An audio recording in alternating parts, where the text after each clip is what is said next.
I didn't talk to Kimber after that because I already knew she wasn't telling me everything, or maybe she couldn't. The way she said they start replacing things didn't sound like a warning. It sounded like something she had already accepted, and that made it worse. It meant this wasn't just fear. This was something real, something that had been happening long before I noticed, and would keep happening even if I tried to ignore it. That night, I didn't even try to sleep.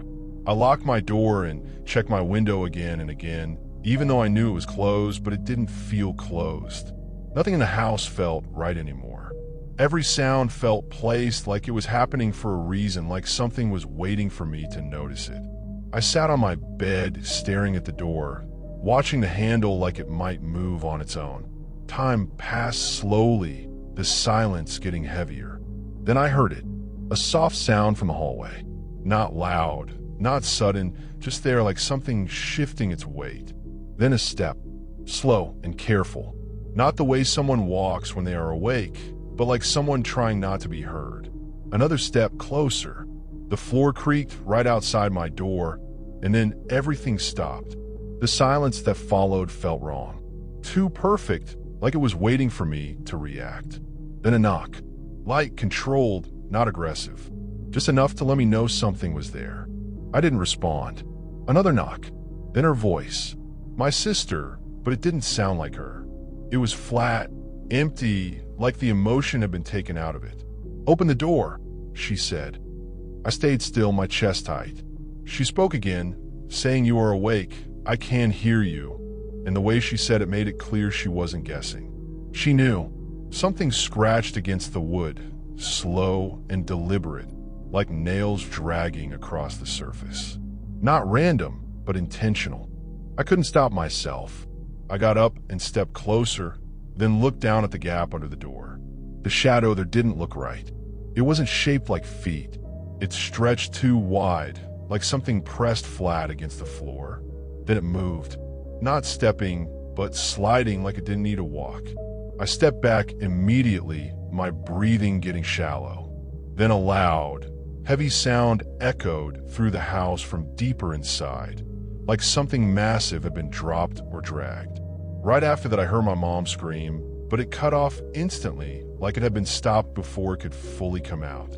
Every part of me told me not to move, but I unlocked the door anyway and pulled it open. The hallway was empty.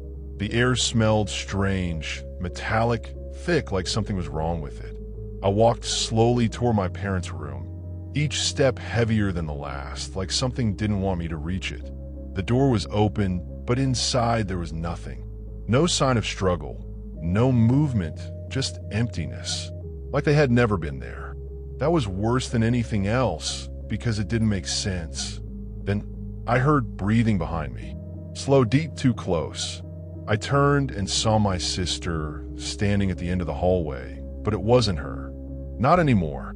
Her posture was wrong, her arms hanging too low, her head tilted at an unnatural angle. Her eyes were completely black.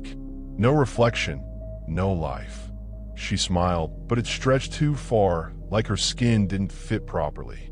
"You opened it," she said, and her voice sounded layered, like two voices speaking at once. I stepped back, and she stepped forward, moving too smoothly, like there was no hesitation in her body.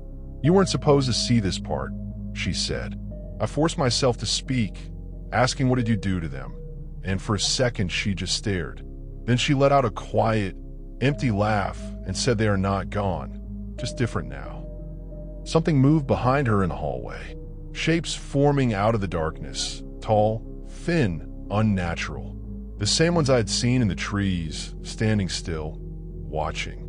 I realized then this was not one thing.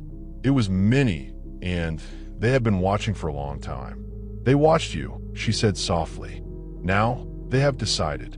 My chest tightened as I asked, "Decided what?" She stepped closer until I could see something moving under her skin, like it wasn't settled. "To keep you," she said. That's when everything made sense. This was not about people disappearing.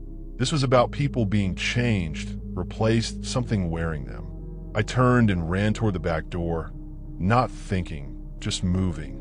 But when I reached it, I froze.